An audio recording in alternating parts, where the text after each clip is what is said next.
اب ہم ذکر شروع کرتے ہیں آدم علیہ السلام کا۔ اللہ تعالیٰ فرماتے ہیں، اور میں نے جنوں اور انسانوں کو اپنی عبادت کے لیے پیدا کیا ہے۔ اللہ تعالیٰ نے ہمارے باپ کو کیوں پیدا فرمایا؟ ہمیں کیوں پیدا فرمایا؟ تاکہ ہم اس کی عبادت کریں، اگرچہ وہ عبادت کا محتاج نہیں، وہ تو بے نیاز ہے، البتہ ہم اس کے محتاج ہیں۔ اس کے اسماء بہترین اور حسین ہیں، وہ عالیشان صفات کا مالک ہے۔ اس نے اپنے ناموں کے آثار ظاہر کرنے کے لیے مخلوق کو پیدا فرمایا، رحمت کے آثار، قدرت کے آثار، جبر اور طاقت کے آثار اور حکمت کے آثار ظاہر کرنے کے لیے مخلوقات کو پیدا فرمایا، ورنہ وہ کسی چیز کا محتاج نہیں۔ آدم علیہ السلام کی تخلیق سے پہلے ہی اس بارے میں اللہ تعالیٰ کا فرشتوں سے مکالمہ ہوا۔ اللہ تعالیٰ نے فرمایا، اور جب تیرے رب نے فرشتوں سے کہا میں زمین میں ایک خلیفہ بنانے والا ہوں۔ خلیفہ سے مراد ہے نائب، اور یہ کہ اس کی نسل میں سے ہر ایک دوسرے کا خلیفہ ہوگا، جبکہ سیدنا ابو بکر صدیق رضی اللہ عنہ نبی اکرم صلی اللہ علیہ وسلم کے خلیفہ ہوئے۔ سو اللہ نے ایک خلیفہ بنانے کا ارادہ فرمایا جو زمین میں حکومت کرے اور اس کو آباد کرے۔ چنانچہ اللہ تعالیٰ نے فرمایا، اللہ تعالیٰ نے تمہیں زمین سے پیدا کیا اور اسی نے اس زمین میں تمہیں بسایا ہے۔ اللہ تعالیٰ کا ارادہ ہوا کہ زمین کو آباد کروائے، جبکہ جن اس قابل نہیں تھے، کیونکہ ان میں اس قدر عقل و دانش نہیں تھی کہ زمین کو پر رونق اور سرسبز و شاداب رکھ سکیں۔ علماء جنات کے بارے میں کہتے ہیں ان کا سب سے بڑا عقل مند جن انسانوں کے 10 سالہ بچے کے برابر عقل رکھتا ہے، اس لیے زمین کو آباد کرنے کی صلاحیت اللہ تعالیٰ نے انسان کو بخشی۔ اللہ نے انسان کو بہترین ڈھانچے اور حسین ترین شکل و صورت سے نوازا، پھر اپنی روح اس میں پھونکی۔ فرشتوں نے اس سے سوال کیا، ایسی مخلوق کو کیوں پیدا کرتا ہے جو زمین میں فساد کرے اور خون بہائے؟ اور ہم تیری تسبیح، حمد اور پاکیزگی بیان کرتے ہیں۔ اس کے جواب میں اللہ نے فرمایا، جو میں جانتا ہوں تم نہیں جانتے۔ دراصل فرشتوں نے کسی طرح معلوم کر لیا تھا کہ آدم کی اولاد زمین میں فساد کرے گی، خون ریزی کرے گی، لیکن انہوں نے یہ بات اعتراض کے طور پر نہیں کہی تھی، کیونکہ ایسا اعتراض تو گناہ ہے، اور فرشتے پلک جھپکنے کے برابر اللہ کی معصیت اور نافرمانی نہیں کرتے، بلکہ وہ تو نہایت معزز عبادت گزار ہیں، کسی بات میں اللہ پر پیش دستی اور سبقت نہیں کرتے اور اس کے حکم پر عمل کرتے ہیں۔ اللہ کے حکم کی نافرمانی نہیں کرتے، بلکہ جو حکم دیا جائے بجا لاتے ہیں۔ اس لیے فرشتوں کا یہ پوچھنا وضاحت طلبی کے لیے تھا، وہ تو انسان کے پیدا کرنے کی وجہ پوچھ رہے تھے۔ وہ زمین میں جنات کے اعمال اور کرتوت کا مشاہدہ کر چکے تھے، یعنی اللہ تعالیٰ نے انہیں پیدا کر کے اختیار دیا تو وہ فتنہ و فساد اور فسق و فجور میں مبتلا ہو گئے، اور اب ایک اور مخلوق زمین میں بسائی جا رہی تھی، تو اس بات کا امکان تھا کہ یہ مخلوق بھی ان کے نقش قدم پر چلے۔ اس لیے فرشتوں نے تعجب اور حیرت کی بنا پر یہ سوال کیا تھا، اور پوچھنے کا مقصد یہ تھا کہ کیا یہ بھی جنوں کی طرح ہوں گے؟ اس طرح انہیں یہ خدشہ لاحق ہوا کہ شاید ان سے اللہ کی عبادت میں کوتاہی یا کمی واقع ہوئی ہے، جس کی وجہ سے اللہ کو نئی مخلوق پیدا کرنا پڑی۔ اس لیے ان کی بات میں یہ بھی تھا کہ ہم تیری حمد اور ثنا بیان کرتے ہیں۔ بہرحال ان کے سوال کے 2 مقصد تھے، کیا یہ جنوں کی طرح فساد کرنے والی قوم ہے؟ کیا ہم سے تیری عبادت میں کوتاہی ہوئی ہے؟ اس پر اللہ تعالیٰ نے فرمایا، جو میں جانتا ہوں وہ تم نہیں جانتے۔ اس موقع پر فرشتوں کے ذہنوں میں ایک اور بات بھی آئی، وہ آپس میں کہنے لگے کہ اللہ تعالیٰ جو بھی مخلوق پیدا کرے گا وہ ہم سے زیادہ معزز اور عالم نہیں ہو سکتی۔ یعنی جب فرشتوں نے باقی مخلوقات کا جائزہ لیا، مثلا آسمان، زمین، پہاڑ، جن، چوپایوں وغیرہ کا، تو انہوں نے سوچا یہ ہم سے زیادہ مرتبے والی نہیں ہے، لہذا یہ مخلوق بھی پیدا ہو رہی ہے تو یہ ہم سے زیادہ مرتبہ نہیں رکھتی۔ یہ ہمارا خاص مقام ہے کہ اللہ کی تسبیح میں مصروف ہیں، کفر سے محفوظ ہیں، ہر حکم بجا لاتے ہیں، اللہ کے تمام احکامات پورے کرتے ہیں، آسمان اور زمین میں اس کا حکم نافذ کرتے ہیں، اور اللہ کے نزدیک ہم سب سے زیادہ شرف والے ہیں۔ لہٰذا اگر یہ نئی مخلوق انسان بھی پیدا ہو جائے تو کیا ہوا، ہم سے زیادہ معزز اور علم والی تو نہیں ہوگی۔ بہرحال جب اللہ تعالیٰ نے آدم کو پیدا کیا تو زمین کی مٹی لانے کا حکم فرمایا، چنانچہ اللہ تعالیٰ کے پاس مٹی لائی گئی۔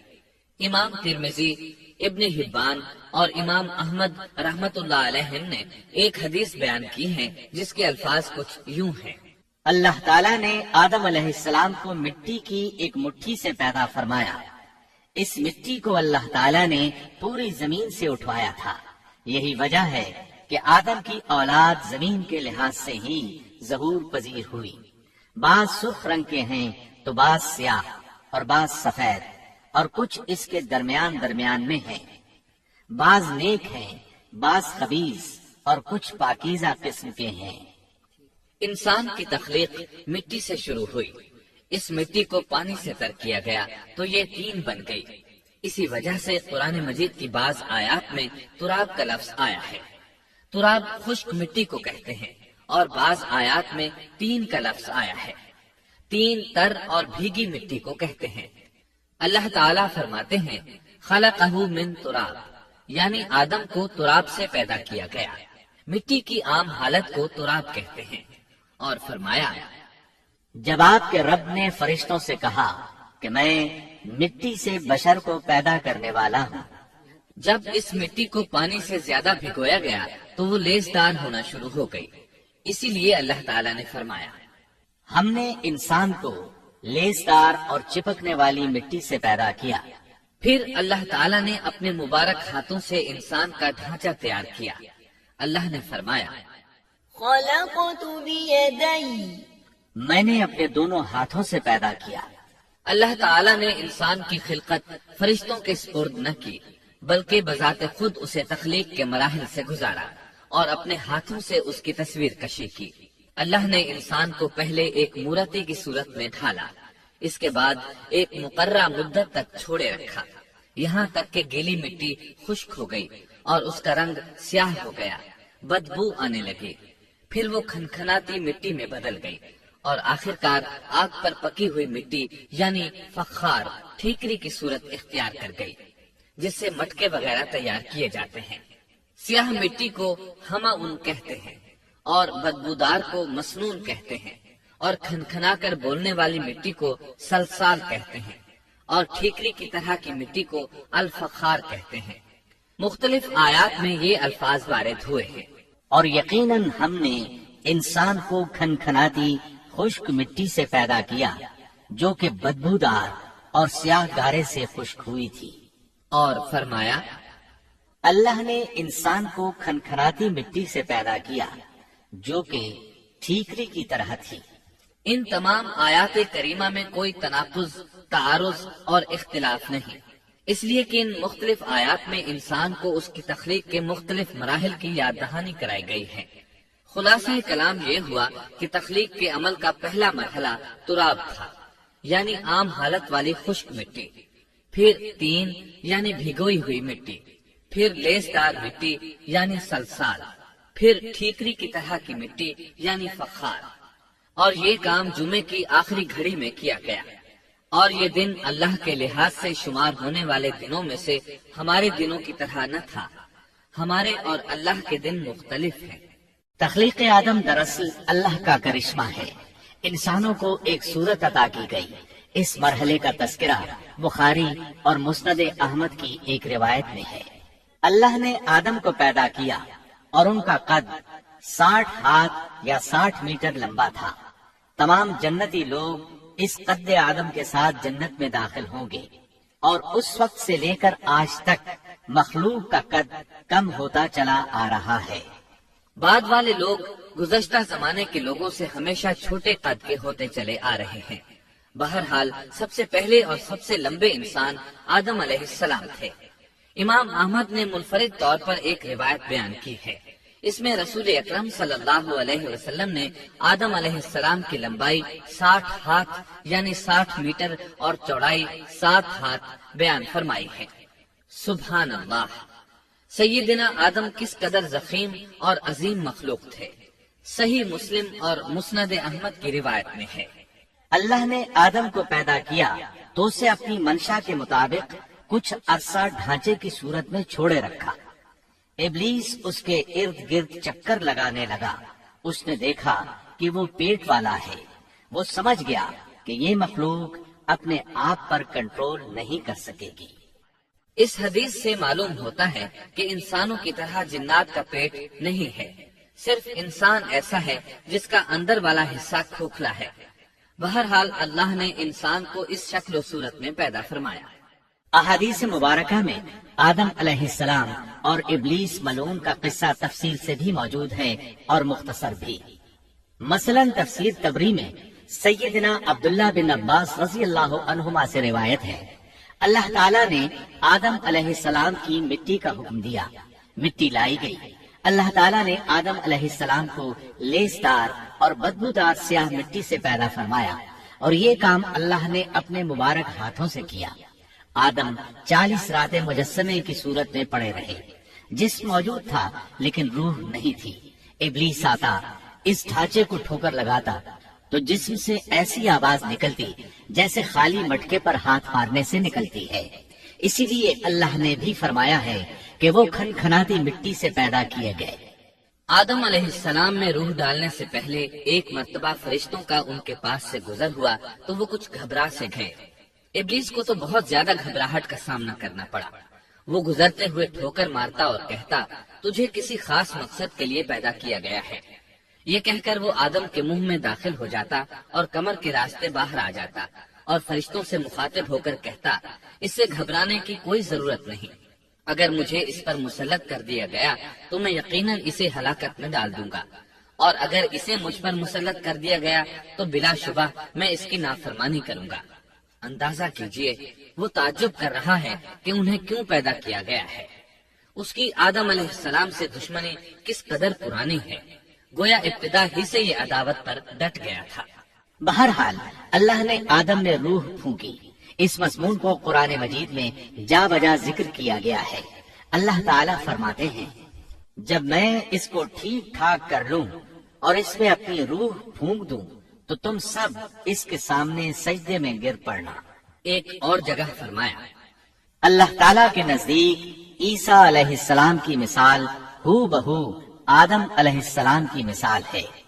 اللہ نے انہیں مٹی سے بنا کر کہا، ہو جا، وہ ہو گئے۔ اللہ نے آدم علیہ السلام کو مٹی سے پیدا کیا، اپنے ہاتھوں سے بنایا، پھر اس میں روح پھونکی۔ اس کا مفصل بیان احادیث میں موجود ہے۔ جب ان میں روح پھونکی گئی اور ابتدا میں روح جیسے ہی سر کے اندر داخل ہوئی، آدم علیہ السلام کو چھینک آ گئی۔ فرشتوں نے آدم علیہ السلام سے کہا، الحمدللہ کہیے۔ انہوں نے کہہ دیا۔ اللہ کی اس تعریف کے جواب میں اللہ تعالیٰ نے فرمایا، رحمک ربک، یعنی تجھ پر تیرا رب رحم فرمائے۔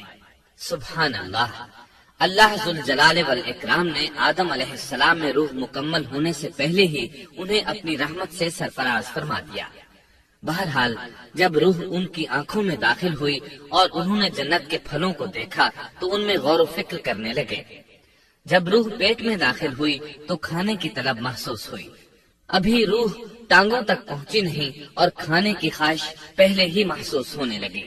اس جلد بازی اور عجلت کی وجہ سے اللہ تعالیٰ نے فرمایا، انسان جلد باز مخلوق ہے۔ جب آدم علیہ السلام کو پیدا کر دیا گیا تو اللہ تعالیٰ نے ان کی پشت پر ہاتھ پھیرا۔ ہاتھ پھیرتے ہی ان کی پشت سے قیامت تک پیدا ہونے والے انسان باہر نکل آئے۔ آدم کی تمام اولاد ان کے سامنے ظاہر ہو گئی، اور یہ بات نہایت وضاحت اور صراحت کے ساتھ قرآن مجید اور احادیث مبارکہ میں موجود ہے۔ مسلم بن یسار رحمت اللہ علیہ بیان کرتے ہیں کہ سیدنا عمر بن خطاب رضی اللہ عنہ سے کسی نے اس آیت کریمہ کے بارے میں پوچھا، اور جب آپ کے رب نے اولاد آدم کی پشت سے ان کی اولاد کو نکالا اور ان سے انہی کے بارے میں اقرار لیا کہ کیا میں تمہارا رب نہیں، سب نے جواب دیا، ہاں کیوں نہیں، ہم سب گواہ بنتے ہیں، تاکہ تم لوگ قیامت کے روز یوں نہ کہو ہم تو اس سے محض بے خبر تھے، یا یوں کہو کہ پہلے پہلے شرک تو ہمارے بڑوں نے کیا اور ہم ان کے بعد ان کی نسل میں ہوئے، لہذا کیا تو ان غلط راہ والوں کے فعل پر ہمیں ہلاکت میں ڈالے گا؟ سیدنا عمر رضی اللہ عنہ نے اس شخص کے سوال کے جواب میں فرمایا، میں نے سنا ہے کہ رسول اللہ صلی اللہ علیہ وسلم فرما رہے تھے، اللہ نے آدم علیہ السلام کو پیدا کیا، پھر اپنے دائیں ہاتھ کو اس کی پشت پر پھیرا اور اس سے نسل انسانی کو باہر نکالا اور ان کی طرف اشارہ کر کے فرمایا، میں نے انہیں جنت کے لیے پیدا کیا ہے اور یہ جنت والوں کے اعمال کریں گے۔ پھر اپنے ہاتھ کو دوبارہ آدم علیہ السلام کی پشت پر پھیرا اور اس سے نسل انسانی کو باہر نکالا اور ان کی طرف اشارہ کر کے فرمایا، میں نے انہیں آگ کے لیے پیدا کیا ہے اور یہ آگ والوں کے اعمال کریں گے۔ اس پر ایک شخص نے نبی اکرم صلی اللہ علیہ وسلم سے سوال کیا، اے اللہ کے رسول صلی اللہ علیہ وسلم، تو پھر ہمارے اعمال کس حساب میں شمار ہوں گے؟ آپ نے جواب میں فرمایا، اللہ تعالیٰ جب کسی بندے کو جنت کے لیے پیدا کرتا ہے تو اس سے جنت والوں کے کام کرواتا ہے، حتیٰ کہ جنت والے اعمال میں سے ہی کسی عمل پر اس کا موت سے سامنا ہوتا ہے، اس وجہ سے اللہ اسے جنت میں داخل کرتا ہے، اور جب اللہ کسی بندے کو آگ کے لیے پیدا کرتا ہے تو اسے آگ والے اعمال پر لگا دیتا ہے، یہاں تک کہ وہ آگ والے اعمال میں سے کسی عمل پر مرتا ہے، اس کی وجہ سے اللہ اسے آگ میں داخل کر دیتا ہے۔ ہر شخص کے لیے اس کام میں آسانی پیدا کر دی جاتی ہے جس کے لیے وہ پیدا کیا گیا ہے۔ لیکن یہ بات ذہن میں ہر وقت موجود رہنی چاہیے کہ اللہ نے انسان کو اختیار دے رکھا ہے کہ وہ اپنی عقل اور فکر کی روشنی میں اللہ کے احکامات پر عمل پیرا ہو کر خود کو جنتی بنا لے، یا عقل کا درست استعمال نہ کرتے ہوئے شیطان کا پٹا گلے میں ڈال لے اور جہنم میں جگہ بنا لے۔ یہ تو اللہ نے انسان کو اختیار دے رکھا ہے، اس کی مرضی کہ جنت والے اعمال کرے یا جہنم والے۔ ہر انسان میں دونوں طرف جانے کی طاقت اور صلاحیت موجود ہے۔ اللہ نے انسان کو مجبور نہیں بنایا، البتہ ہر انسان کو جو بھی رویہ اختیار کرنا تھا اللہ کو اس کا علم تھا، اور اس کا علم برحق ہے، قطعی ہے، اس میں کوئی غلطی نہیں ہو سکتی، اس لیے اس نے اپنے علم کے مطابق تقدیر لکھ دی۔ اب ہم جو کچھ کرتے ہیں تقدیر سے مجبور ہو کر نہیں کرتے، بلکہ اپنے اختیار سے کرتے ہیں، اور چونکہ تقدیر بھی اللہ کے حکم سے لکھی گئی اس لیے اس میں بھی کوئی خطا واقع نہیں ہوتی۔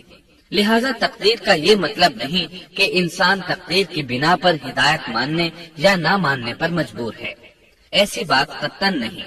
اور درست بات یہ ہے کہ تقدیر کا مسئلہ بہت زیادہ پیچیدہ ہے اور مشکل ترین مسائل میں سے ہے، یہاں اس کی تفصیل کا موقع نہیں۔ جب اللہ نے آدم علیہ السلام کو پیدا کر لیا اور اس میں اپنی روح پھونک دی تو فرشتوں کو حکم دیا کہ آدم کو سجدہ کریں۔ ابلیس ایک بہت نیک اور بزرگ جن تھا، اس نے کبھی اللہ کی نافرمانی نہیں کی تھی، اسی بنا پر وہ بلند مرتبہ پا کر فرشتوں میں شامل ہو چکا تھا، لیکن فرشتوں کی جنس سے قطن نہیں تھا۔ اللہ نے اسے اطاعت اور فرما برداری کا صلہ دیا تھا، اس کی عزت اور اکرام کرتے ہوئے آسمان میں بسایا تھا، لمحہ بھر کے لیے بھی اس نے اللہ کی نافرمانی نہیں کی تھی، اور پھر اللہ نے آدم کو سجدہ کرنے کا حکم دیا، اور اس حکم کے مخاطب فرشتے اور ابلیس تھے۔ صرف فرشتوں کے لیے یہ حکم نہیں تھا بلکہ ابلیس بھی اس حکم میں شامل تھا، کیونکہ اللہ تعالیٰ فرماتے ہیں، اور یقیناً ہم نے تمہیں پیدا کیا، پھر ہم ہی نے تمہاری صورت بنائی، پھر ہم نے فرشتوں سے کہا کہ آدم کو سجدہ کرو، تو سوائے ابلیس کے سبھی نے سجدہ کیا، وہ سجدہ کرنے والوں میں شامل نہ ہوا۔ اللہ تعالیٰ نے فرمایا، تجھے کس چیز نے سجدے سے روک دیا جبکہ میرا حکم تیرے لیے بھی تھا؟ تو اس سے ثابت ہوا اس حکم میں فرشتوں کے ساتھ ابلیس بھی شامل تھا، کیونکہ قرآن میں اذ امرتک کے الفاظ ہیں۔ اس کا مطلب ہے کہ میں نے تجھے حکم دیا تھا، اور پھر ابلیس نے جواب میں یہ نہیں کہا کہ تو نے تو مجھے حکم ہی نہیں دیا تھا، بلکہ اس نے سجدہ نہ کرنے کی وجہ یہ بتائی۔ اس نے کہا، میں سجدہ کیوں کروں، میں اس سے بہتر ہوں، اس لیے کہ تو نے مجھے آگ سے پیدا کیا اور اسے مٹی سے۔ تو پھر کہا، اللہ نے حکم دیا، تو اس سے نیچے اتر جا۔ غرض جب ابلیس نے نافرمانی کی، سرکشی اور تکبر کا مظاہرہ کیا تو اس وقت اللہ تعالیٰ اور اس کے درمیان مکالمہ ہوا۔ اللہ نے اس کی سرکشی دیکھ کر اسے سزا دیتے ہوئے فرمایا، اس جنت سے اتر جا، تجھے کوئی حق حاصل نہیں کہ تو اس جنت میں رہ کر تکبر کرے۔ ابلیس نے جواب میں کہا، مجھے قیامت کے دن تک مہلت دے دیجئے، یعنی اتنی لمبی عمر دے دیجئے کہ میں قیامت تک زندہ رہوں، موت نہ آئے۔ اللہ نے فرمایا، تجھے مہلت دے دی گئی لیکن ایک وقت مقررہ تک۔ اور جب شیطان اس طرف سے مطمئن ہو گیا کہ اسے مہلت مل گئی، تب اس نے کہا، چونکہ تو نے مجھے گمراہ کر دیا ہے، اس وجہ سے میں قسم کھاتا ہوں کہ میں انسانوں کی گمراہی کے لیے تیرے سیدھے راستے پر بیٹھ جاؤں گا، پھر ان کے آگے سے، ان کے پیچھے سے، ان کے دائیں سے، ان کے بائیں سے، ان کے پاس آؤں گا، اور آپ ان میں سے اکثر لوگوں کو شکر گزار نہیں پائیں گے۔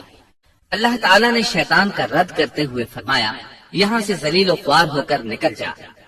ان میں سے جو شخص بھی تیرا حکم مانے گا، میں ایسے تمام گمراہوں سے جہنم کو بھر دوں گا۔ جو انسان بھی تیرا پیروکار بنے گا، وہ جہنم کا مستحق اور حقدار ٹھہرے گا۔ قرآن مجید میں دوسرے مقامات پر بھی اس گفتگو کو نئے پیرائے میں دہرایا گیا ہے۔ مثلا اللہ نے فرمایا، یقیناً ہم نے انسان کو کھنکھناتی مٹی سے پیدا فرمایا ہے جو کہ سڑے ہوئے گارے کی تھی، اور اس سے پہلے ہم نے جنات کو لو والی آگ سے پیدا کیا۔ اور جب تیرے پروردگار نے فرشتوں سے فرمایا، میں انسان کو سیاہ بدبودار کھنکھناتی مٹی سے پیدا کرنے والا ہوں، جب میں اسے پورا بنا چکوں اور اس میں اپنی روح پھونک دوں تو تم سب اس کے لیے سجدے میں گر پڑنا۔ چنانچہ تمام فرشتوں نے سجدہ کیا سوائے ابلیس کے۔ اس نے سجدہ کرنے والوں میں شمولیت اختیار کرنے سے صاف انکار کر دیا۔ اللہ تعالیٰ نے فرمایا، اے ابلیس، تجھے کیا ہوا کہ تو سجدہ کرنے والوں میں شامل نہ ہوا؟ وہ بولا، میں ایسے انسان کو سجدہ نہیں کر سکتا جسے تو نے سیاہ بدبودار کھنکھناتی مٹی سے پیدا کیا ہے۔ اللہ تعالیٰ نے فرمایا، اب تو بہشت سے نکل جا کیونکہ تو مردود ہے اور تجھ پر قیامت کے دن تک میری پھٹکار ہے۔ کہنے لگا، اے میرے رب، مجھے اس دن تک مہلت دے دے جس دن کے لوگ دوبارہ زندہ کیے جائیں گے۔ اللہ نے فرمایا، اچھا، اس مقررہ وقت کے دن تک تجھے مہلت دی گئی۔ کہنے لگا، اے میرے رب، چونکہ تو نے مجھے گمراہ کیا ہے، مجھے بھی قسم ہے کہ میں انسانوں کے لیے زمین میں گناہوں کو خوشنما بناؤں گا اور ان سب کو بہکا دوں گا سوائے ان کے جو تیرے منتخب اور مخلص بندے ہوں گے، وہ میرے بہکاوے میں نہیں آئیں گے۔ اللہ نے فرمایا، ہاں، یہی مجھ تک پہنچنے کی سیدھی راہ ہے کہ مخلص بن جاؤ، میرے بندوں پر تجھے کوئی غلبہ نہیں ہوگا۔ البتہ جو گمراہ لوگ تیری پیروی کریں گے، یقیناً ان کے وعدے کی جگہ جہنم ہے۔ ایک اور مقام پر اللہ تعالیٰ فرماتے ہیں، جب ہم نے فرشتوں کو حکم دیا کہ آدم کو سجدہ کرو تو ابلیس کے سوا سب نے سجدہ کیا۔ اس نے کہا، کیا میں اسے سجدہ کروں جسے تو نے مٹی سے پیدا کیا ہے؟ اچھا دیکھ لے، اسے تو نے مجھ پر فضیلت دی ہے، اگر مجھے بھی تو نے قیامت تک ڈھیل دی تو میں سوائے چند لوگوں کے اس کی اولاد کو گمراہ کروں گا۔ اس پر اللہ نے فرمایا، جا، ان میں سے جو بھی تیرا فرمانبردار ہو جائے گا تو تم سب کی سزا جہنم ہے جو پورا پورا بدلہ ہے۔ ان میں سے تو جسے بھی اپنی آواز کے ساتھ بہکا سکتا ہے بہکا لے، اور ان پر اپنے سوار اور پیادے چڑھا لا، یعنی اپنے گھڑ سوار لشکر اور پیدل لشکر کو چڑھا کر لے آ، اور اپنا ہر داؤ، ہر ترکیب اور ہر اسلحہ استعمال کر لے، اور ان کے مالوں اور اولاد میں بھی شرکت کر لے، اور تو انہیں دل بہلانے والے وعدے دے لے، یعنی ان کے برے اعمال بنا سنوار کر انہیں دکھا اور غلط خواہشات دلا، جنت، دوزخ اور دوبارہ زندہ نہ ہونے کے وعدے دے، اور ان سے شیطان کے جتنے بھی وعدے ہوتے ہیں سب کے سب سراسر فریب ہیں۔ یقیناً میرے سچے بندوں پر تیرا کوئی قابو اور غلبہ نہیں ہوگا، تیرا رب کارسازی کرنے والا کافی ہے۔ اسی طرح بہت سی آیات میں پہلی معصیت الہی کا ذکر کیا گیا ہے۔ سب سے پہلا نافرمان ابلیس ملعون تھا۔ وہ خبیث اللہ کے سامنے تکبر اور انات سے بھرپور جواب دیتا رہا۔ اسی وجہ سے اللہ نے اسے کافر کا لقب دیا۔ کافر اسے کہتے ہیں جو نعمت کا انکار کرے۔ اللہ نے اس پر اتنا فضل و کرم اور انعام و احسان کیا کہ بلند ترین مرتبے تک پہنچا دیا، لیکن اس نے اللہ کی اس نعمت کی قدر نہ کی، پرواہ نہ کی اور کفر کا راستہ اختیار کیا۔ اللہ تعالیٰ فرماتے ہیں، جبکہ آپ کے رب نے فرشتوں سے فرمایا کہ میں مٹی سے ایک انسان کو پیدا کرنے والا ہوں، سو جب میں اسے ٹھیک ٹھاک کر لوں اور اس میں اپنی روح پھونک دوں تو تم سب اس کے سامنے سجدے میں گر پڑنا۔ چنانچہ تمام فرشتوں نے سجدہ کیا مگر ابلیس نے نہ کیا اور اس نے تکبر کیا، وہ کافروں میں سے تھا۔ سب سے پہلا گناہ تکبر تھا، اسی لیے علماء کرام فرماتے ہیں تمام گناہوں کی جڑ تکبر اور غرور ہے۔ نبی اکرم صلی اللہ علیہ وسلم نے اپنی امت کو تکبر نہ کرنے کا سختی سے حکم فرمایا، اس کی برائی، وبال اور ہلاکت سے آگاہ فرمایا۔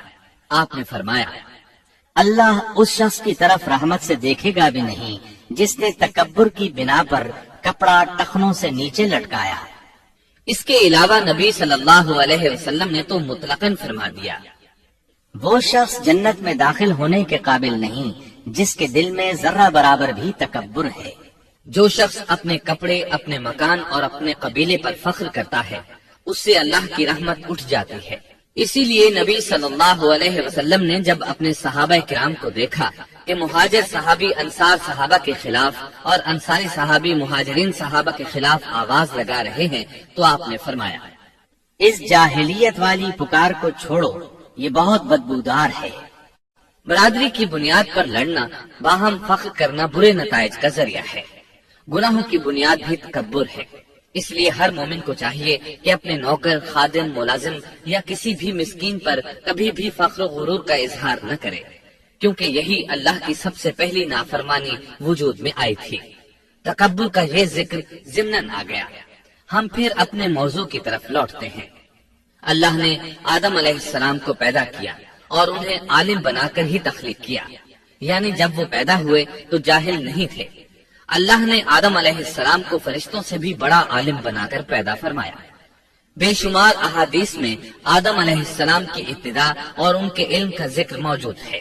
جب اللہ نے آدم میں مکمل روح ڈال دی اور وہ اپنے پاؤں پر کھڑے ہو گئے تو اللہ نے انہیں حکم دیا، جاؤ فرشتوں کی جماعت کو السلام علیکم کہو۔ آدم اور فرشتوں کی زبان عربی تھی، یہی زبان اہل جنت کی ہے۔ آدم گئے، جا کر سلام کہا، انہوں نے جواب میں کہا وعلیکم السلام ورحمت اللہ، یعنی تجھ پر اللہ کی سلامتی اور رحمت ہو۔ اللہ نے فرمایا، یہ تیرا اور تیری اولاد کا آپس میں ایک دوسرے کو تحفہ اور ہدیہ ہے۔ اللہ نے آدم علیہ السلام کو ابتدا ہی میں تمام نام سکھا دیے۔ مفسرین نے ان ناموں کے بارے میں بہت بحثیں ذکر کی ہیں۔ مضبوط موقف سیدنا عبداللہ بن عباس رضی اللہ عنہما کا ہے کہ اللہ نے آدم علیہ السلام کو ہر چیز کا نام سکھا دیا تھا۔ مثلا یہ پہاڑ ہے، یہ سمندر ہے، یہ پرندہ ہے، یہ درخت ہے وغیرہ۔ وہ آسمان اور زمین کی ہر چیز کا نام جانتے تھے۔ یہ علم کیسا تھا، انسان نے کس طرح ہر چیز کا نام پہچان لیا۔ یقیناً اللہ انسان میں یہ طاقت پیدا کر سکتا ہے کہ وہ ہر علم کا احاطہ کر سکے۔ اللہ نے آدم علیہ السلام کو ہر چیز کا نام اور اس کی صنعت اور کام بھی معلوم کرا دیا۔ آگ، لوہے، لکڑی، غرض ہر چیز کا نام اور استعمال ذہن میں ڈال دیا۔ وہ کس قدر عظیم علم سے بہرابر ہوئے، سبحان اللہ۔ بہرحال اللہ نے آدم علیہ السلام کو صرف شکل صورت اور تخلیق ہی میں بلند مرتبہ عطا نہیں کیا تھا، بلکہ عقل و علم کے لحاظ سے بھی بلند درجے اور مقام پر فائز کیا تھا، جیسا کہ اللہ تعالیٰ فرماتے ہیں، اللہ نے آدم علیہ السلام کو ہر چیز کا نام سکھا دیا، پھر ان چیزوں کو فرشتوں پر پیش کیا اور فرمایا، مجھے ان چیزوں کے نام بتاؤ اگر تم سچے ہو۔ مطلب یہ کہ تم اپنے دعوے میں کہاں تک سچے ہو۔ جب آدم کی تخلیق ہوئی تو تم نے کہا تھا اللہ جو چاہے پیدا کر لے، قسم ہے وہ ہم سے زیادہ معزز اور عالم نہیں ہوگا۔ اس دعوے میں اگر تم سچے ہو تو ذرا ان اشیاء کے نام تو بتاؤ۔ اللہ تعالیٰ نے آدم علیہ السلام کا زیادہ معزز ہونا، مکرم ہونا اور علم و معرفت والا ہونا واضح کرنے کے لیے فرشتوں کو حکم دیا کہ آدم علیہ السلام کو سجدہ کریں۔ یہ سجدہ تعظیمی تھا، عبادت والا سجدہ نہیں تھا۔ سجدہ تعظیمی پہلے وقتوں میں جائز تھا، لیکن اب حرام ہے۔ اسی لیے تو یعقوب علیہ السلام، ان کی بیوی اور 11 بیٹوں نے یوسف علیہ السلام کو سجدہ کیا تھا۔ بہرحال فرشتوں نے آدم علیہ السلام کو سجدہ کیا۔ اس سے معلوم ہو جاتا ہے کہ کون زیادہ عزت اور عظمت والا ہے۔ یقیناً آدم علیہ السلام زیادہ شرف اور منزلت کے حقدار ٹھہرے۔ جب اللہ تعالیٰ نے ان کی عزت، تکریم اور تعظیم ثابت فرما دی، تب علم و معرفت میں ان کی برتری ثابت کرنے کے لیے فرمایا، اگر تم اپنے قول میں سچے ہو تو ان چیزوں کے نام بتاؤ۔ تب فرشتوں نے کہا، فرشتے کہنے لگے، اے اللہ تو پاک ہے، ہمیں تو صرف اتنا ہی علم ہے جتنا تو نے ہمیں سکھا رکھا ہے، مکمل حکمت و علم والا تو ہی ہے۔ اللہ تعالیٰ نے آدم علیہ السلام سے فرمایا، اے آدم تم ان فرشتوں کو ان چیزوں کے نام بتاؤ۔ آدم ہر چیز کا نام بتانے لگے، کسی جگہ بھی انہوں نے غلطی نہیں کی۔ جب انہوں نے فرشتوں کو تمام چیزوں کے نام بتا دیے تو اللہ تعالیٰ نے فرشتوں کو مخاطب کر کے کہا، کیا میں نے تمہیں پہلے ہی نہیں کہہ دیا تھا کہ زمین اور آسمان کا غیب میں ہی جانتا ہوں، اور میرے علم میں ہے جو تم ظاہر کر رہے ہو اور جو چھپا رہے ہو۔ یہاں ذہن میں سوال ابھرتا ہے کہ فرشتے کیا چھپا رہے تھے؟ وہ راز والی بات یہی تھی کہ اللہ ہم سے زیادہ معزز اور عالم مخلوق پیدا نہیں کرے گا۔ واضح رہے، ہم آپ کو صرف واقعات ہی نہیں سنا رہے، صرف سیرت اور تاریخ ہی بیان نہیں کر رہے، بلکہ قرآن بھی پڑھ پڑھ کر سنا رہے ہیں۔ اور قرآن کو اس وقت تک سمجھنا محال ہے جب تک کہ ان واقعات کی تفصیل موجود نہ ہو۔ خیر، اس کے بعد اللہ تعالیٰ نے اما حوا کو پیدا فرمایا۔ انہیں آدم علیہ السلام کے فوراً بعد پیدا نہیں فرمایا، بلکہ آدم علیہ السلام نے کافی عرصہ جنت میں تنہا بسر کیا، اور حدیث میں ہے کہ وہ وحشت محسوس کرتے تھے، تنہائی کو شدت سے محسوس کرنے لگے تھے۔ آخر کار ایک روز جب وہ سو رہے تھے تو اللہ تعالیٰ نے ان کی بائیں پسلی سے اما حوا علیہ السلام کو پیدا فرمایا اور آدم علیہ السلام کا ہم سفر بنا دیا۔ اللہ فرماتے ہیں، اے لوگو اپنے اس پروردگار سے ڈر جاؤ جس نے تم سب کو ایک ہی جان سے پیدا کر ڈالا، اور اس جان یعنی آدم علیہ السلام سے ان کی بیوی کو پیدا کیا۔ آدم علیہ السلام کے وجود ہی سے حوا کا وجود بنایا گیا، وہ کوئی الگ مخلوق نہیں تھی۔ جب آدم علیہ السلام بیدار ہوئے تو انہوں نے اپنے قریب ایک عورت کو بیٹھے دیکھا۔ پوچھنے لگے، تم کون ہو؟ حوا علیہ السلام نے کہا، عورت۔ آدم علیہ السلام نے پھر پوچھا، تجھے کس لیے پیدا کیا گیا ہے؟ وہ بولی، آپ کے لیے، تاکہ آپ مجھ سے سکون اور انس حاصل کریں۔ جب فرشتوں نے آدم علیہ السلام کو ایک عورت سے باتیں کرتے دیکھا تو کہنے لگے، اب ایک اور نئی مخلوق پیدا کی گئی ہے۔ آدم علیہ السلام نے ان مخلوقات کا نام تو بتا دیا تھا جو مشہور و معروف تھی، ان کا نام پوچھنا چاہیے۔ انہوں نے آدم علیہ السلام سے سوال کیا، انہوں نے فوراً جواب دیا، حوا، اس لیے کہ اللہ نے تو آپ کو ہر چیز کا نام سکھا دیا تھا۔ فرشتوں نے کہا، ان کا نام حوا کیوں رکھا گیا ہے؟ آدم علیہ السلام نے جواب دیا، اس لیے کہ اسے ایک زندہ چیز سے پیدا کیا گیا ہے، حیات کی نسبت سے حوا نام رکھا گیا۔ مسلم شریف میں ہے، سیدنا ابو ہریرہ رضی اللہ عنہ روایت کرتے ہیں کہ رسول اللہ صلی اللہ علیہ وسلم نے فرمایا، جو شخص اللہ اور آخرت کے دن پر ایمان رکھتا ہے، جب وہ کسی معاملے کے لیے حاضر ہو تو بھلائی والی بات کرے یا خاموش رہے، اور عورتوں کے بارے میں بھلائی کی وصیت حاصل کر لو، یعنی ان کے ساتھ اچھا سلوک کرو، کیونکہ عورت پسلی سے پیدا کی گئی ہے اور پسلی میں زیادہ ٹیڑھا حصہ اوپر والا حصہ ہوتا ہے۔ اگر تم اس کو سیدھا کرنا چاہو گے تو توڑ ڈالو گے، اور اگر اس کو چھوڑ دو گے تو وہ اسی طرح ہمیشہ ٹیڑھی رہے گی۔ عورتوں کے بارے میں بھلائی کی وصیت حاصل کر لو۔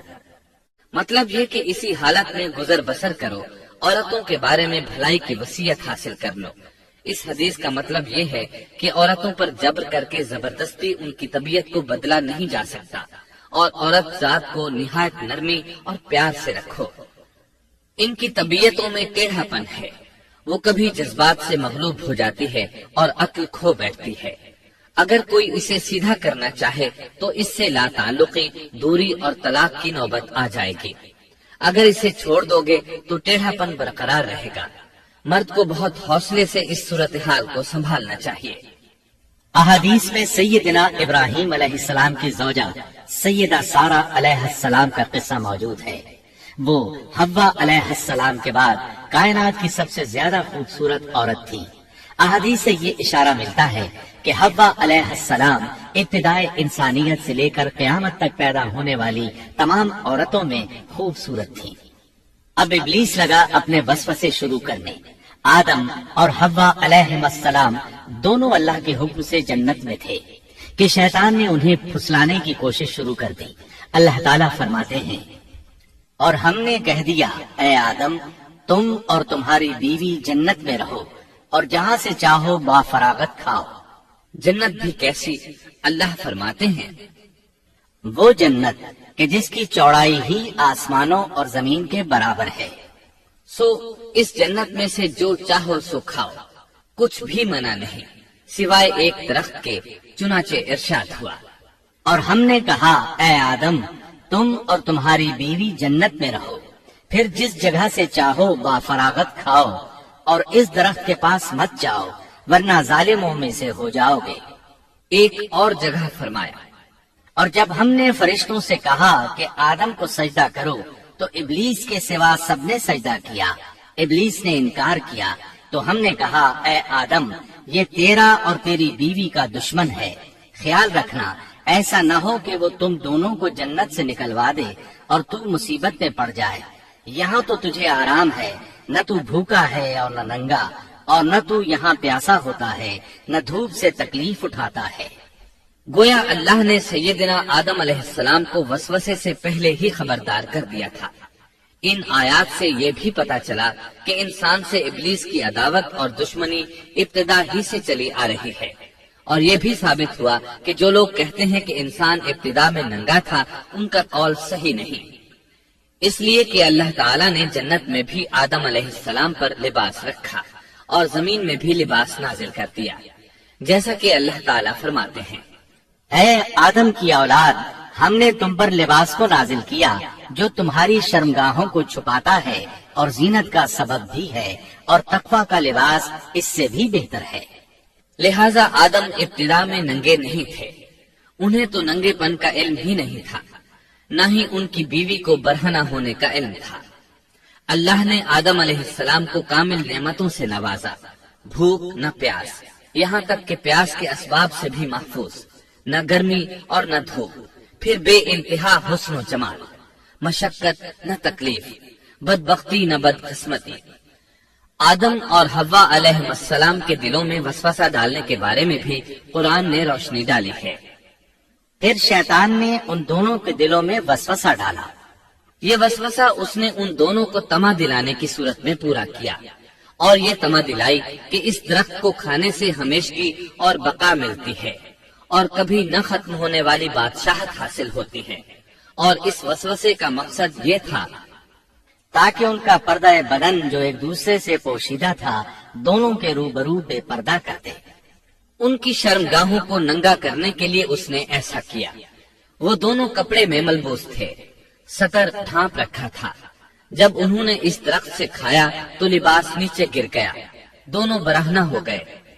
یہی شیطان چاہتا تھا کہ انہیں برہنہ کر دے، اللہ کی نافرمانی پر اکسائے۔ ارشاد ہوتا ہے، شیطان نے انہیں وسوسہ ڈالا، کہنے لگا اے آدم کیا میں تجھے دائمی زندگی کا درخت اور وہ بادشاہت نہ بتلا دوں جو کبھی پرانی نہ ہو؟ جب تم اس درخت سے کھاؤ گے تو ہمیشہ زندہ رہنے والے بن جاؤ گے اور زبردست بادشاہت حاصل کر لو گے۔ اس نے یہ تمنا بھی دلائی۔ تمہارے رب نے تم دونوں کو اس درخت سے اس لیے منع کیا ہے کہ تم دونوں فرشتے نہ بن جاؤ یا ہمیشہ زندہ رہنے والے نہ بن جاؤ۔ یعنی تم اس درخت سے کھا لو گے تو فرشتے بن جاؤ گے اور ہمیشہ قائم دائم رہو گے۔ پھر وہ وسوسہ ڈالتے ہوئے جھوٹی قسمیں کھانے لگا، جیسا کہ ارشاد ہوتا ہے، اور ان دونوں کے روبرو قسمیں کھانے لگا کہ یقین آ جائے میں آپ کا خیر خواہ ہوں۔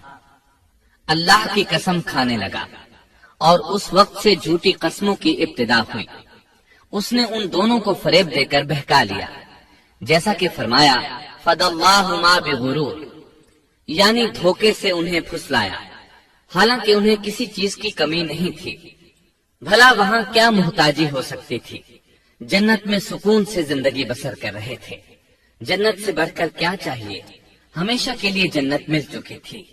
اللہ تعالیٰ فرماتے ہیں، ان دونوں نے جب درخت کو چکھا، دونوں کا پردہ بدن ایک دوسرے کے روبرو کھل گیا، دونوں اپنے بدنوں پر درختوں کے پتے جوڑ جوڑ کر رکھنے لگے۔ کپڑے اترنے پر دونوں کو حیا آئی، اس لیے کہ انسان کی فطرت میں برہنہ ہونے کی ناپسندیدگی شامل ہے۔ برہنہ ہو گئے تو کوئی لباس نہیں تھا، اس لیے درختوں کے پتے جوڑ کر جسم ڈھانپنے لگے۔ حدیث میں آیا ہے، آدم بھاگنے لگے تو اللہ نے پکارا، آدم مجھ سے بھاگتے ہو؟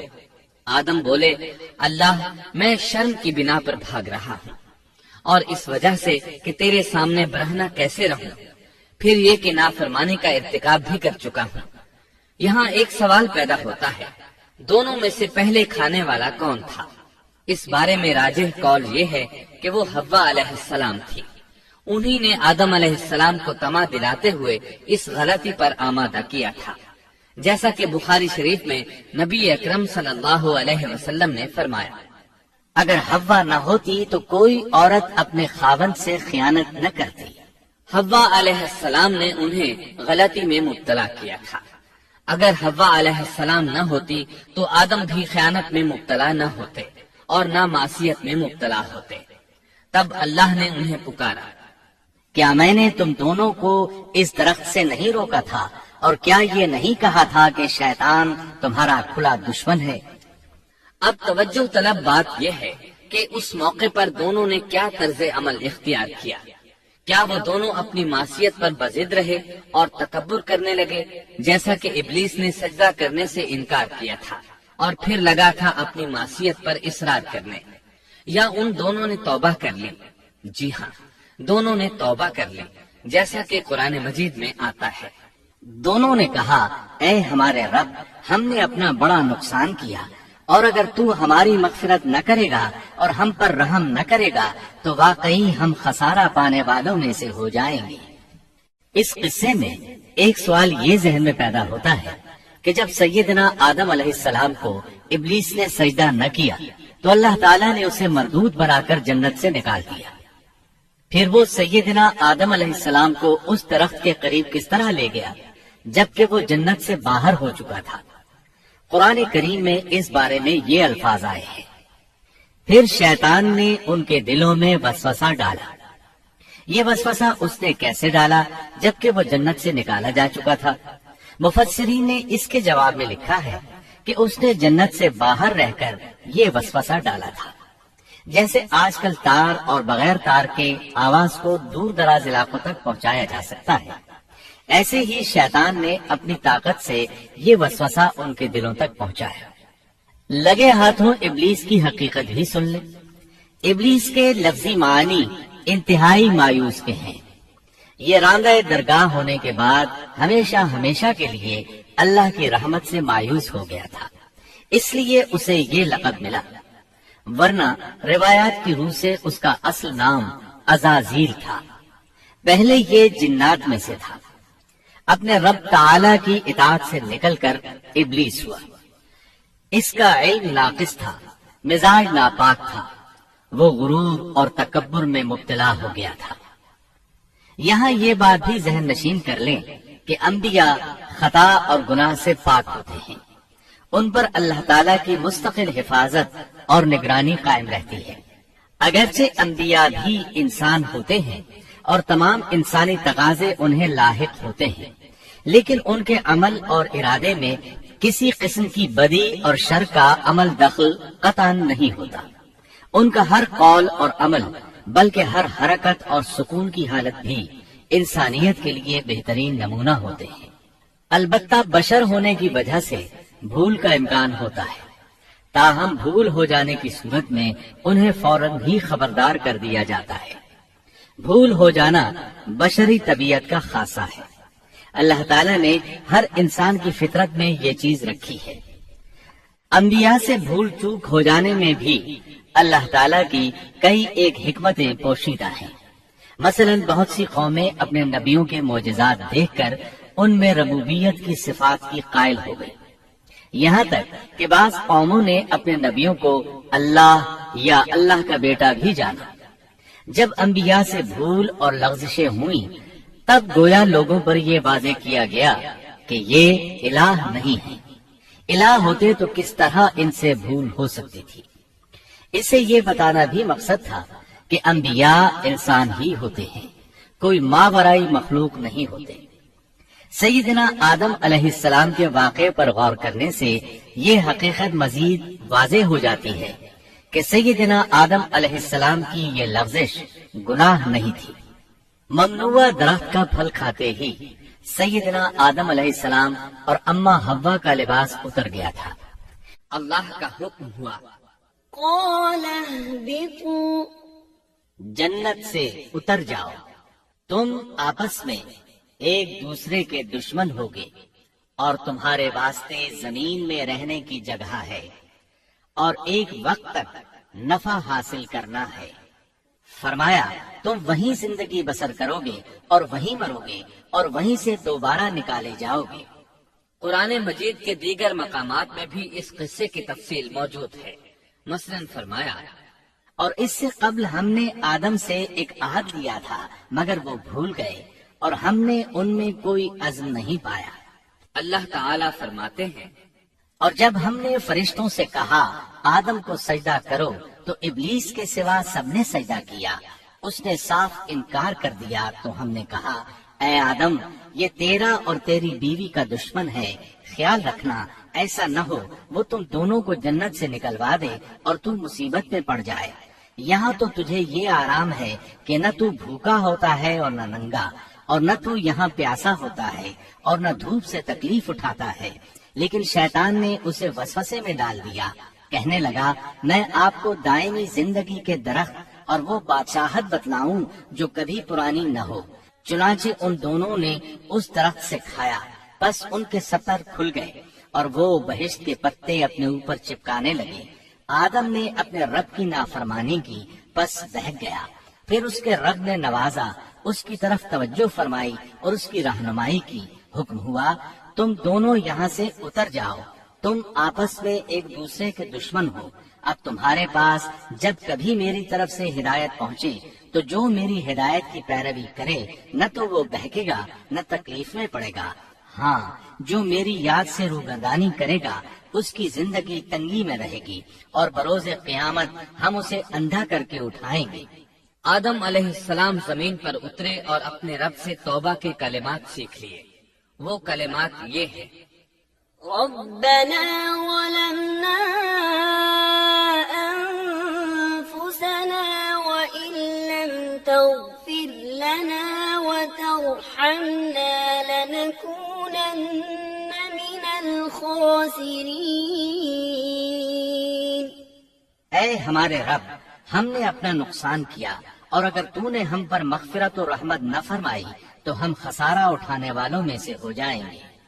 آدم علیہ السلام زمین پر اترے اور ان کے ساتھ حوا علیہ السلام بھی اتری اور ان کے ساتھ ہی ابلیس کو بھی اتارا گیا۔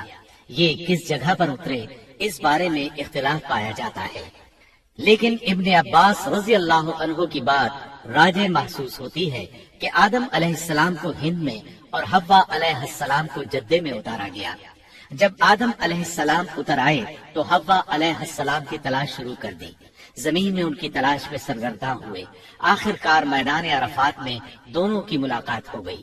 چونکہ میدان عرفات میں دونوں نے ایک دوسرے کی معرفت حاصل کی تھی اور ان کا آپس میں تعارف ہوا تھا، لہٰذا اسی مناسبت سے اس میدان کا نام عرفات مشہور ہو گیا۔ اللہ تعالیٰ نے زمین کے اندر انسانوں کو پھیلانا شروع کیا اور زمین کو مردوں اور عورتوں سے آباد کر دیا۔ امام طبری رحمت اللہ علیہ بیان کرتے ہیں کہ حوا علیہ السلام نے آدم علیہ السلام کے لیے 20 ولادتوں میں 40 بچوں کو جنم دیا۔ ہر بار 2 بچوں کو جنم دیتی تھی، ایک لڑکا ہوتا ایک لڑکی۔ سب سے پہلا جوڑا قابیل اور اس کی بہن قمیم کا تھا۔ پھر انسانوں کی افزائش شروع ہوئی، آبادی میں اضافہ ہونے لگا۔ اللہ نے آدم علیہ السلام ہی کو ان کا نبی متعین کر دیا، وہ انہیں دین سکھاتے رہے۔ اس وقت تمام لوگ موحد تھے، خالص توحید کو اپنانے والے تھے، یعنی کان الناس امۃ واحدہ، تمام لوگ ایک ہی امت کے تھے، ان میں شرک کا شائبہ بھی نہ تھا۔ ابن جریر اور ابن کثیر رحمہم اللہ نے ابو موسیٰ اشعری رضی اللہ عنہ کی روایت بیان کی ہے، اللہ نے جب آدم علیہ السلام کو جنت سے زمین پر اتارا تو انہیں ہر چیز کی کاریگری اور صنعت کا علم تھا۔ جب وہ اترے تو عالم بھی تھے، لباس میں ملبوس بھی تھے، کام کاج کے تمام طریقوں سے باخبر بھی تھے، لوہے، آگ، لکڑی اور کپڑے کے استعمال سے بھی بخوبی واقف تھے۔ ہمارے برعکس وہ ان کاموں کو اپنی ابتدا ہی سے جان چکے تھے، کیونکہ ہم سب لوگوں کا حال یہ ہے کہ جب تک سکھایا نہ جائے ہمیں کچھ نہیں آتا۔ آج کے دور میں بعض افریقی قبائل کے افراد وحشیانہ اور غیر مہذب زندگی گزارتے ہیں۔ علماء کا کہنا ہے کہ یہ لوگ زمین پر رہنے والوں میں سے گمراہ ترین انسان ہیں۔ انہوں نے بہترین زندگی ضائع کر دی اور گھٹیا زندگی کو پسند کیا۔ تہذیب و تمدن کا آغاز چونکہ ابتدائے آفرینش سے ہے، اس لیے ہر انسان کی فطرت میں تہذیب کی سوجھ بوجھ موجود ہے۔ بہرحال آدم علیہ السلام کے بعد انسانی مخلوق کی تعداد روز بروز بڑھتی چلی گئی اور انسانی کمزوریوں کی بنا پر گناہ شروع ہو گئے۔ زمین پر سب سے پہلے ہونے والی معصیت قابیل کے ہاتھوں اپنے بھائی حابیل کے قتل کی صورت میں سامنے آئی۔ اللہ تعالیٰ نے قرآن مجید میں قابیل اور اس کے بھائی حابیل کا قصہ بیان کیا ہے۔ قابیل قرخ اور درست طبیعت کا مالک تھا، جبکہ اس کا بھائی حابیل رحم دل اور نرم طبیعت تھا۔ قابیل کھیتی باڑی کرتا تھا اور حابیل مویشی چراتا تھا۔ حابیل کے نرم دل ہونے کی ایک وجہ اس کا بکریاں چرانا تھا، کیونکہ ایک چرواہا اپنی بکری کو بھوکا دیکھ کر اسے چارہ کھلائے بغیر نہیں رہتا، نہیں وہ کسی بکری کو پیاسا دیکھ کر اسے بھول جاتا ہے۔ اپنے جانور پر اس کی طاقت سے زیادہ بوجھ بھی نہیں لادتا۔ بنی نوع انسان کی تعداد میں اضافے کے لیے اس وقت ایسا قانون تھا جو اب حرام ہے، اور وہ ہے بہن کے ساتھ نکاح۔ چونکہ اس وقت کے سب لوگ آدم علیہ السلام کی حقیقی اولاد تھے اور آپس میں بہن بھائی تھے، اس لیے اس وقت کی شریعت کی روح سے قابیل اپنے ساتھ جڑواں پیدا ہونے والی بہن کے سوا کسی دوسری بہن سے شادی کر سکتا تھا، اور اسی طرح حابیل اپنے ساتھ جڑواں پیدا ہونے والی بہن کے علاوہ کسی دوسری بہن سے شادی کر سکتا تھا۔ اس کی صورت یہ تھی کہ قابیل کی شادی حابیل کی بہن سے ہو اور حابیل کی شادی قابیل کی بہن سے ہو، لیکن ہوا یہ کہ حابیل کی بہن خوبصورتی میں قابیل کی بہن سے کم تھی، اس لیے قابیل نے حابیل کی بہن سے شادی کرنے سے انکار کر دیا اور اپنی جڑواں بہن سے شادی کی خواہش ظاہر کی، لیکن ایسا کرنا آدم علیہ السلام کی شریعت میں حرام تھا۔ آپ نبی بھی تھے اور رسول بھی۔ رسول اور نبی میں فرق یہ ہے کہ رسول پر شریعت اور احکام نازل ہوتے ہیں، لیکن نبی پر شریعت نازل نہیں ہوتی، البتہ اس کی طرف وحی نازل ہوتی ہے اور معجزات عطا کیے جاتے ہیں، جبکہ شریعت صرف رسولوں ہی پر نازل کی جاتی ہے۔ آدم علیہ السلام بھی چونکہ رسول تھے، اس لیے ان کی شریعت میں یہ قانون تھا کہ کوئی شخص اپنے ساتھ جڑواں پیدا ہونے والی بہن کے ساتھ شادی نہیں کر سکتا۔ قابیل اس شرعی حکم کی وجہ سے غضبناک ہو گیا، اس نے تعجب کا اظہار کرتے ہوئے اس قانون کو ماننے سے انکار کر دیا۔ آدم علیہ السلام نے ان دونوں کے درمیان فیصلہ کرتے ہوئے انہیں حکم دیا کہ دونوں اللہ کے حضور ایک ہدیہ پیش کریں۔ ہدیہ اس جانور کو کہتے ہیں جسے اللہ کے نام پر ذبح کر کے فقراء میں تقسیم کر دیا جائے۔ اس سے مقصود اللہ کے لیے اپنی نیت کو خالص کرنا ہوتا ہے۔ اس عمل کو قربانی کہا جاتا ہے۔ آدم علیہ السلام کے زمانے میں قربانی کا جو قانون تھا اس کے قبول ہونے کی نشانی طے تھی، اور وہ یہ کہ آسمان سے ایک آگ نمودار ہوتی اور اس قربانی کو جلا دیتی۔ اس کا مطلب تھا قربانی قبول ہو چکی ہے، اور اگر آگ قربانی کو نہ جلاتی تو سمجھ لیا جاتا کہ قربانی قبول نہیں ہوئی۔ آخر قربانی کا دن آ پہنچا۔ حابیل نے اپنے مویشیوں میں سے ایک بہترین جانور لیا اور قربان گاہ میں لا کر اللہ کے حضور پیش کر دیا۔ دوسری طرف قابیل نے اپنی کھیتی کے غلے میں سے ردی قسم کا غلہ قربانی کے لیے پیش کیا۔ دوسرے دن دونوں قربان گاہ پہنچے تو انہوں نے دیکھا کہ حابیل کی قربانی قبول ہو چکی ہے، جبکہ قابیل کی قربانی کو آگ نے چھوا تک نہیں تھا۔ یہ دیکھ کر قابیل حابیل پر غضبناک ہوا۔ شیطان نے بھی اسے وسوسے میں مبتلا کیا کہ اپنے بھائی کو قتل کر دے۔ اس نے اپنے بھائی حابیل کو جان سے مار ڈالنے کا پختہ ارادہ کر لیا۔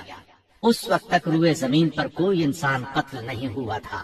انسانی تاریخ میں یہ پہلا قتل ہے جس کا ارتکاب قابیل نے کیا۔ وہ اپنے بھائی حابیل کے پاس گیا اور اس سے بولا، میں تجھے قتل کر دوں گا۔ جواب میں حابیل نے کہا، اگر تو مجھے قتل کرنے کی کوشش کرے گا تو میں اپنے دفاع میں ہاتھ نہیں اٹھاؤں گا، اس لیے کہ میں چاہتا ہوں تو اپنے دیگر گناہوں کے ساتھ میرے قتل کا گناہ بھی اٹھا لے، تیرے گناہ زیادہ ہو جائیں۔ چنانچہ ایک تاریک رات میں حابیل سویا ہوا تھا کہ قابیل ایک بڑا سا پتھر اٹھا کر اس کے پاس آیا۔ اس نے وہ پتھر اپنے بھائی کے سر پر دے مارا۔ اس طرح اس نے حابیل کو قتل کر دیا، روئے زمین پر قتل کی ابتدا کر دی، زمین کو پہلے خون سے رنگ دیا۔ تاریخ انسانی میں یہ سب سے پہلا جرم تھا جو قابیل کے ہاتھوں ہوا۔ قتل تو وہ کر بیٹھا، اب حیران اور پریشان ہوا کہ اس کی لاش کا کیا کرے۔ اس وقت تک نسل انسانی موت سے بھی دوچار نہیں ہوئی تھی۔ آدم علیہ السلام کی اولاد میں سے اس وقت تک کوئی فوت نہیں ہوا تھا، اس لیے قابیل کو معلوم نہیں تھا کہ مردے کے ساتھ کیا کیا جائے۔ اسی کشمکش کے عالم میں اس نے بھائی کی لاش کو کمر پر اٹھا لیا اور چل پڑا۔ چلا جا رہا تھا کہ اللہ نے 2 کوے بھیجے۔ دونوں کوے آپس میں لڑ پڑے، ایک نے دوسرے کو ہلاک کر دیا۔ اب زندہ کوا مٹی کھودنے لگا۔ اس طرح اس نے ایک گڑھا تیار کر لیا، مردہ کوے کو اس میں رکھا اور اوپر مٹی ڈال دی۔ اس طرح قابیل کو دفن کا طریقہ معلوم ہوا۔ اس نے بھی گڑھا کھودا اور حابیل کی لاش کو اس میں دبا دیا۔ وہ اپنے کیے پر نادم ضرور تھا، لیکن اس نے اللہ سے معافی نہ مانگی، جبکہ انسان کے لیے ضروری ہے کہ اس سے کوئی گناہ ہو جائے تو اللہ سے معافی مانگے۔ قابیل اور حابیل کے درمیان جو مکالمہ ہوا، اللہ تعالیٰ نے اس کا ذکر سورہ مائدہ آیت 27 تا 29 میں کیا ہے۔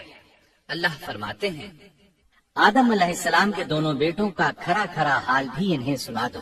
ان دونوں نے ایک نذرانہ پیش کیا، ان میں سے ایک کی نظر تو قبول ہو گئی اور دوسرے کی قبول نہ ہوئی تو وہ کہنے لگا، میں تجھے مار ہی ڈالوں گا۔ اس نے کہا، اللہ تقوی والوں ہی کا عمل قبول کرتا ہے، گو تو میرے قتل کے لیے دسترازی کرے، لیکن میں تیرے قتل کے لیے ہرگز اپنا ہاتھ نہیں بڑھاؤں گا۔ میں تو اللہ تعالی پروردگار عالم سے خوف کھاتا ہوں، میں تو چاہتا ہوں کہ تو میرا گناہ اور اپنا گناہ اپنے سر پر رکھ لے اور دوزخیوں میں شامل ہو جائے۔ ظالموں کا یہی بدلہ ہے۔ اس کا مطلب یہ تھا کہ تیرے اور گناہوں کے ساتھ میرے قتل کا گناہ بھی تیرے ذمہ لگے اور تو ظالموں میں سے ہو جائے۔ حابیل کے قتل کے بعد قابیل پر جو گزری اس کا ذکر اللہ نے سورہ مائدہ آیت 30 اور 31 میں کیا ہے۔ پس اسے اس کے نفس نے اپنے بھائی کے قتل پر آمادہ کر دیا اور اس نے اسے قتل کر ڈالا، اس سے وہ نقصان والوں میں سے ہو گیا۔ پھر اللہ تعالیٰ نے ایک کوے کو بھیجا جو زمین کھود رہا تھا تاکہ اسے دکھائے کہ وہ کس طرح اپنے بھائی کی ناش کو چھپا سکتا ہے۔ وہ کہنے لگا، ہائے افسوس، کیا میں ایسا کرنے سے بھی گیا گزرا ہو گیا کہ اس کوے کی طرح اپنے بھائی کی لاش کو دفنا دیتا۔ پھر تو بڑا ہی پشیمان اور شرمندہ ہوا۔ امام احمد، ترمذی اور ابو داود نے سیدنا سعد بن ابی وقاص رضی اللہ عنہ سے روایت کی ہے کہ انہوں نے سیدنا عثمان رضی اللہ عنہ کی شہادت کے فتنے کے وقت فرمایا، میں گواہی دیتا ہوں کہ رسول اکرم صلی اللہ علیہ وسلم نے فرمایا تھا، ایک بہت بڑا فتنہ رونما ہوگا، اس میں بیٹھنے والا کھڑے ہونے والے سے بہتر ہوگا اور کھڑا ہونے والا چلنے والے سے بہتر ہوگا اور چلنے والا دوڑنے والے سے بہتر ہوگا۔ کسی نے کہا، اگر کوئی میرے گھر میں داخل ہو کر میری طرف ہاتھ بڑھائے تاکہ وہ مجھے قتل کر دے تو آپ صلی اللہ علیہ وسلم نے فرمایا، تو آدم علیہ السلام کے بیٹے کی طرح قتل ہو جا، یعنی اس فتنے میں قتل ہو جانا۔ حابیل کی سنت پر عمل کرتے ہوئے خود ہاتھ نہ اٹھانا، قاتل کہلانے کی بجائے مقتول ہونے کو پسند کرنا۔ اسی طرح مسند احمد کی ایک روایت میں ہے، رسول اللہ صلی اللہ علیہ وسلم نے فرمایا، دنیا میں جب بھی کوئی ظلم سے قتل ہوتا ہے تو اس کا گناہ آدم علیہ السلام کے پہلے بیٹے قابیل کی گردن پر ضرور ہوتا ہے، اس لیے کہ وہ پہلا شخص ہے جس نے ظالمانہ قتل کی ابتدا کی اور یہ ناپاک طریقہ جاری کیا۔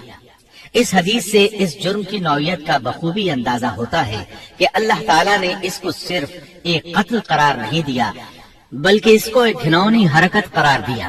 قیامت تک آنے والے لوگ جو اس گناہ کے مرتکب ہوں گے ان کا کچھ گناہ قابیل کے حساب میں ڈالا جائے گا۔ حابیل کو قتل کرنے کے بعد قابیل نے اپنی بیوی کو ساتھ لیا اور دور دراز نرم زمین کے پاس جا کر رہائش پذیر ہو گیا اور آدم علیہ السلام کے سامنے تک نہ ہوا۔ آدم علیہ السلام پہاڑوں کے قریب ایک بستی میں رہ رہے تھے، یہ ان سے بہت دور جا بسا تھا۔ اس طرح قابیل کا آدم علیہ السلام سے رابطہ بالکل ختم ہو گیا اور اس سے ایک نئی نسل کی ابتدا ہوئی۔ فحاشی اور عریانی کو ان کے ہاں عروج حاصل تھا۔ عبادت یہ لوگ اگرچہ اللہ ہی کی کرتے تھے لیکن آدم علیہ السلام کی شریعت کے خلاف بے حیائی کے دل دادا تھے۔ تقوی کی قلت، احکام الہی کی نافرمانی اور فحاشی کا فروغ ان کے شب و روز کا معمول تھا۔ اس کے بعد لوگ دو گروہوں میں تقسیم ہو گئے، شریر اور برے لوگ قابیل کے ساتھ مل گئے اور آدم علیہ السلام کے دیگر بیٹے اور نیک لوگ آدم علیہ السلام کے ساتھ مل گئے۔ آدم علیہ السلام 960 سال زندہ رہے۔ ان کی کل عمر تو 1000 سال تھی لیکن 40 سال کم کر دی گئی۔ سیدنا ابو ہریرہ رضی اللہ عنہ بیان کرتے ہیں کہ رسول اللہ صلی اللہ علیہ وسلم نے فرمایا، جب اللہ نے آدم علیہ السلام کو پیدا فرمایا تو ان کی پیٹھ پر ہاتھ پھیرا۔ اس طرح قیامت تک جتنے انسان پیدا ہونے والے تھے ان کی روحیں وجود میں آ گئیں۔ پھر ہر انسان کی آنکھوں کے درمیان ایک نور رکھ کر آدم علیہ السلام کے سامنے پیش کیا۔ انہوں نے پوچھا، یا اللہ یہ کون ہے؟ اللہ نے فرمایا، یہ تیری اولاد ہے۔ ان میں سے ایک کی پیشانی کی چمک آدم علیہ السلام کو بہت اچھی لگی۔ انہوں نے پوچھا، یا اللہ یہ کون ہے؟ جواب ملا، یہ تیری اولاد میں سے بہت دور جا کر ہیں، ان کا نام داؤد ہے۔ پوچھا، ان کی عمر کتنی ہے؟ فرمایا 60 سال۔ آدم علیہ السلام کہنے لگے، یا اللہ 40 سال میری عمر میں سے ان کی عمر میں شامل کر دے۔ اس سلسلے میں دوسری روایت یوں آئی ہے، جب آدم علیہ السلام کی روح قبض کرنے کے لیے فرشتہ آیا تو وہ کہنے لگے، میری عمر میں تو ابھی 40 سال باقی ہیں۔ اس وقت ان کی عمر 960 سال تھی۔ انبیاء اپنی عمر سے واقف ہوتے ہیں۔ فرشتے نے کہا، کیا آپ کو یاد نہیں آپ نے اپنی عمر کے 40 سال اپنی اولاد داؤد کو ہبہ کر دیے تھے؟ رسول اللہ صلی اللہ علیہ وسلم نے فرمایا، چونکہ آدم علیہ السلام نے انکار کیا تو ان کی اولاد بھی انکار کی عادی ہے۔ آدم علیہ السلام خود بھول گئے، ان کی اولاد بھی بھولتی ہے۔ آدم علیہ السلام نے خطا کی، ان کی اولاد بھی خطا کرتی ہے۔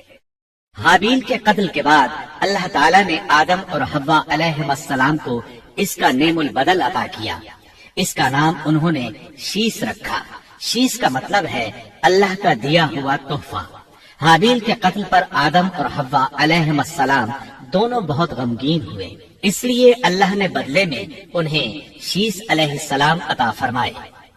سیدنا ابو ذر غفاری رضی اللہ عنہ سے مروی ایک صحیح حدیث میں ہے کہ رسول اللہ صلی اللہ علیہ وسلم نے فرمایا، اللہ تعالیٰ نے 104 صحیفے نازل فرمائے، ان میں سے 50 صحیفے شیس علیہ السلام پر نازل ہوئے۔ ان صحیفوں میں ایسے قوانین، اصول اور ضابطے تھے جن سے انسانیت کی زندگی منظم ہوتی ہے۔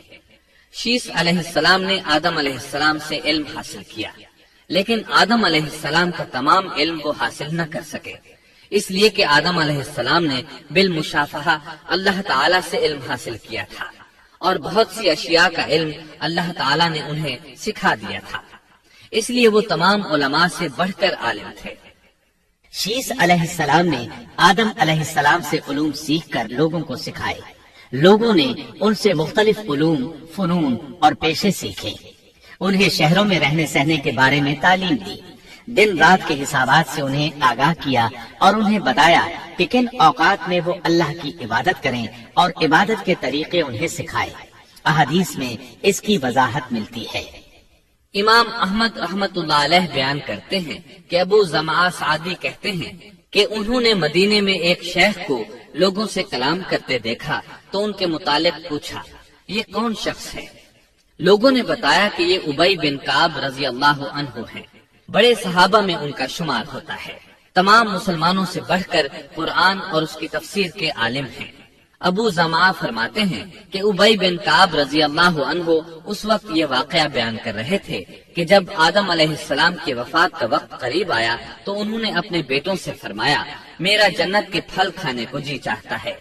جنت کے پھل دنیاوی پھلوں جیسے ہی ہوتے ہیں، سیب، انار، انگور، یہ سب جنت میں موجود تھے۔ جنت کے اور دنیا کے پھلوں میں فرق یہ ہے کہ دنیاوی پھل بدبودار ہو جاتے ہیں جبکہ جنتی پھل کبھی بدبودار نہیں ہوتے۔ اسی طرح دنیاوی پھلوں کا ذائقہ عارضی ہوتا ہے جبکہ جنتی پھلوں کا ذائقہ ہمیشہ برقرار رہتا ہے۔ اس لیے آدم علیہ السلام نے چاہا کہ وہ جنت کے پھل کھائیں، چنانچہ ان کے بیٹے تلاش میں نکل گئے۔ انہوں نے اپنے ساتھ کلہاڑے، کدالیں اور ٹوکریاں لے لی۔ راستے میں انہیں فرشتے ملے، ان کے پاس آدم علیہ السلام کا کفن اور خوشبو وغیرہ تھی۔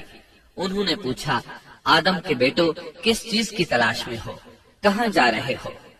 انہوں نے جواب میں کہا، ہمارے والد مریض ہیں، انہیں جنت کے پھلوں کی خواہش ہے۔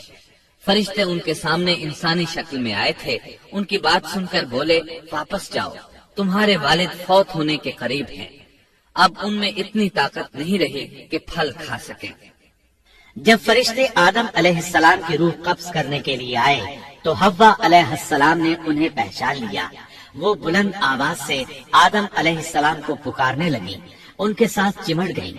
آدم علیہ السلام بولے، مجھ سے الگ ہو جاؤ، پہلے بھی مجھے تمہاری وجہ سے مصیبت پہنچی تھی، میرے اور میرے رب کے فرشتوں کے درمیان سے ہٹ جاؤ۔ پھر فرشتوں نے آدم علیہ السلام کی روح قبض کی، انہیں غسل دیا، کفن پہنایا، خوشبو لگائی، آپ کی قبر کھودی، پھر انہوں نے آدم علیہ السلام کی نماز جنازہ ادا کی۔ اس کے بعد انہیں قبر میں اتارا، پھر اوپر مٹی ڈال دی اور بولے، آدم کے بیٹو، تمہارے لیے یہی طریقہ ہے۔